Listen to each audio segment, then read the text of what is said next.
దేవుని నామానికి మహిమ కలుగును గాక. దేవునికి స్తోత్రం. హల్లెలూయా. అప్పట్లో గట్టి కొట్టారు, అల్లుని వెలికి చెప్తాను నేను. అప్పట్లో నాకు కొట్టారు, మహిమ దేవునికి చెల్లించారు కదా. గట్టిగా చెప్పండి, దేవునికి స్తోత్రం. హల్లెలూయా. మంచిది. దేవుడు నన్ను ప్రేమించి ఇచ్చిన ఈ మంచి అవకాశాన్ని బట్టి మొదటగా నేను దేవునికి కృతజ్ఞతలు చెల్లిస్తున్నాను. నన్ను ఈ స్థలానికి ఆహ్వానించి మిమ్మల్ని అందరినీ పరిచయం చేసిన దేవుని సేవకురాలు తబితా పాస్టమ్మ గారికి, వారి కుటుంబానికి ప్రత్యేకమైన వందనాలు చెల్లిస్తున్నాను. అలాగే ఈ దినం కూడిక ఏర్పాటు చేసుకున్న సహోదరికి కూడా నా ప్రత్యేకమైన వందనాలు. నాతో పాటు ఉన్న దేవుని సేవకులకు ప్రత్యేకమైన వందనాలు చెల్లిస్తున్నాను. అమ్మ, మీ అందరికీ వందనాలు తల్లి. వందనాలమ్మా, చాలా సంతోషం. మంచిది. పాస్టమ్మ గారు నాకు ఫోన్ చేసి మెసేజ్ పెట్టి డేట్ అడిగినప్పుడు పల్లెటూరు పరిచర్య మాది, పట్నం అనేసరికి కొంచెం భయం. విశాఖపట్నం అంటే చాలా పెద్దది, గొప్ప గొప్ప పరిచర్య ఇక్కడ ఉంది, మేమేం రాగలం పల్లెటూరు వాళ్ళమంటే, లేదండి పాస్టర్ గారు మేము పల్లెటూరే సేవ చేస్తున్నాం, రండి మా పరిచర్య చూద్దురు అన్నారు. సరే దేవుని చెప్తామని చెప్పి రావటం జరిగింది. వాస్తవంగా నేను సకాలానికే రావాలి. నాకు మీటింగ్స్ ఉన్నాయి. ఈ రాత్రికి రాజమండ్రి దగ్గర మురారి ఉంది, అక్కడ 13వ తారీఖు వరకు మీటింగ్స్ ఉన్నాయి. నాతో పాటు మా పాస్టర్ గారు ఒక ఆయన పనిచేస్తారు, అమ్మగారికి తెలుసు, జాకోబ్ గారు అని. ఆయన వేరే చోట వాక్యం చెప్పడానికి వెళ్ళారు. లేదా కారు మీద కానీ బైక్ మీద కానీ నేను వచ్చేస్తే టైంకి రాగలను. ఇటు వెళ్ళాలి కనుక ఆ కారు ఆయన వేసుకెళ్ళాడు, నేను బస్సుకు వచ్చాను, కొంచెం లేట్ అయింది. ఏదేమైనా మహిమ దేవునికి కలుగును గాక. చదవబడిన లేఖన భాగం మరి ఒకసారి నేను చదువుతున్నాను, చూడండి. తెస్సలోనికీయులకు రాసిన మొదటి పత్రిక 5వ అధ్యాయం 16వ వచనం. ప్రతి విషయమునందు కృతజ్ఞతాస్తుతులు చెల్లించుడి, ఇలాగు చేయుట యేసుక్రీస్తునందుని విషయంలో దేవుని చిత్తం. దేవుడు తన పరిశుద్ధ వాక్యం మన వెనుకలో దీవించును గాక. ఆమేన్. చాలా మంచిది. వాస్తవంగా ఈ రోజున కృతజ్ఞత కూడిక మనం ఏర్పాటు చేసుకున్నాం, మనందరమీ వచ్చాం. అయితే ఒక ప్రశ్నతో ఆ కూడికను ప్రారంభించాలని నేను ఆశపడతా ఉన్నాను.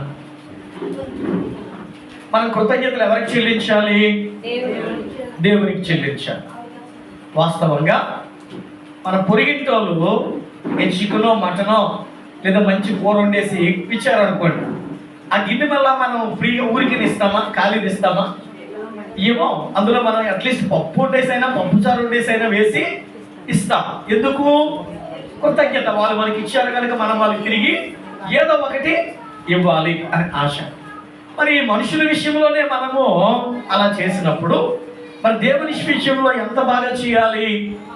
రెండవ మాట చెప్తున్నాను. ఎవరైనా సరైన సమయంలో మనం ఆపదలో ఉండేటప్పుడు, ఆర్థికంగా కానీ మానసికంగా కానీ లేదా ఏదైనా అవసరంలో ఉండేటప్పుడు ఎవరైనా మనకు సహాయం చేస్తే మనం ఏమంటామంటే, అయ్యా దేవుడిలాగా వచ్చి ఆదుకున్నాం. ఆ క్షణంలో ఆయన మనకి ఏమైపోయాడండి? దేవుడు అయిపోయాడు. ఎందుకు? మనం ఉన్న పరిస్థితుల్లో ఏదైతే అవసరం ఉందో దాన్ని ఖచ్చితంగా ఆయన మనకి సహాయం చేశాడు. అందరికంటే మనం ఆయన ఏమంటామంటే, దేవుడిలాగా వచ్చి నన్ను ఆదుకున్నారండి, దేవుడిలాగా వచ్చి నాకు సహాయం చేశారండి అని చెప్పి అతను ఎక్కడ కనబడినా మనము ఖచ్చితంగా ఆయన మనం పలకరిస్తాం. ఆయన ఏదైనా కృతజ్ఞత కలిగి మనము ఉంటాం. ఒకవేళ ఆయన ఏదైనా అకేషన్గా మనం పిలిచామనుకోండి, ఫస్ట్ కుర్చీ ఆయనకే వేస్తాం, కూర్చోబెడతాం. వచ్చిన వాళ్ళందరికీ చెప్తాం, ఈయన మమ్మల్ని ఆదుకున్నాడండి, ఈయన మాకు సహాయం చేశాడండి, మా ఆపదలో మాకు నిలబడ్డాడండి అని మనం చెప్తాం. పిల్లల మనుషుల విషయంలోనే మనం అలా ఉంటే దేవుని విషయంలో ఇంకెలా ఉండాలి? కనుక ఈ రోజున అంశము కూడా కృతజ్ఞత అన్న మాట మీదే మాట్లాడాలని ఆశపడుతున్నాను. అయితే ప్రశ్న ఏంటంటే, ఇంతకీ దేవుడు ఉన్నాడా కృతజ్ఞత చెల్లించడానికి? నా ప్రశ్న జాగ్రత్తగా వినాలి.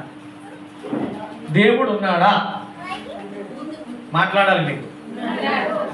నేను పెద్దగా వాక్యం తెలియదు కానీ తెలిసిన మాటలు అక్కడక్కడ చెప్పడానికి వెళ్తాను కనుక ప్రశ్నలు అడగడం నాకు అలవాటు. దేవుడు ఉన్నాడా? ఉన్నాడా? మీలో ఎవరైనా ఎప్పుడైనా చూశారా? స్వరం విన్నారు, చూశారా?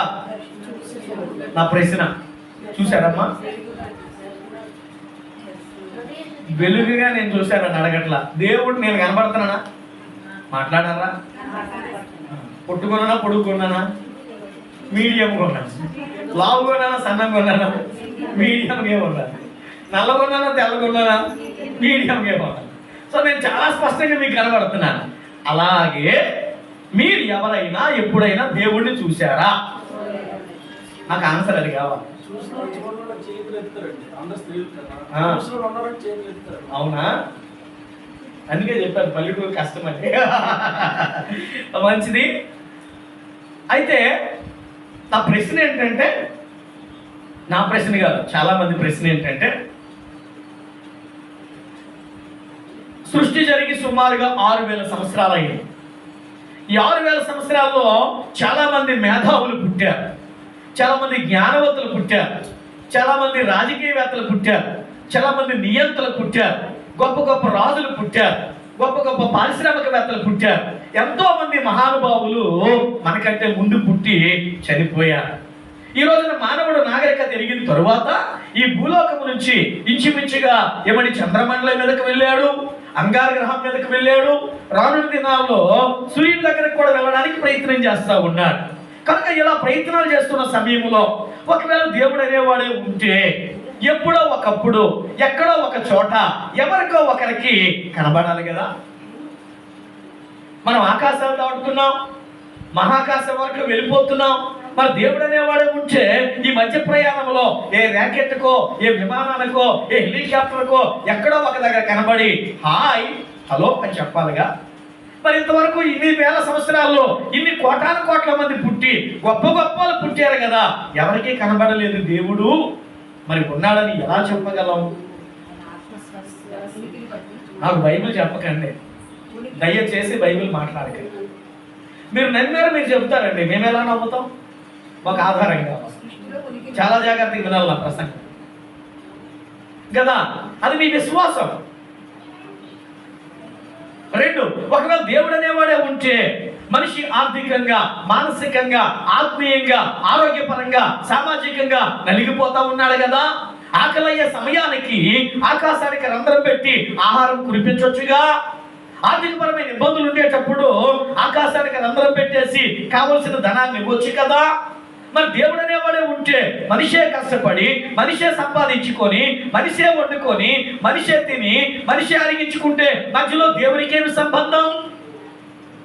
మరి దేవుడు అనేవాడు ఉంటే ఏదో ఒక సమయంలో ఏదో ఒక రీతిగా సహాయం చేయాలిగా. కాబట్టి దేవుడు లేడు అనేవాళ్ళు కూడా ఉన్నారు.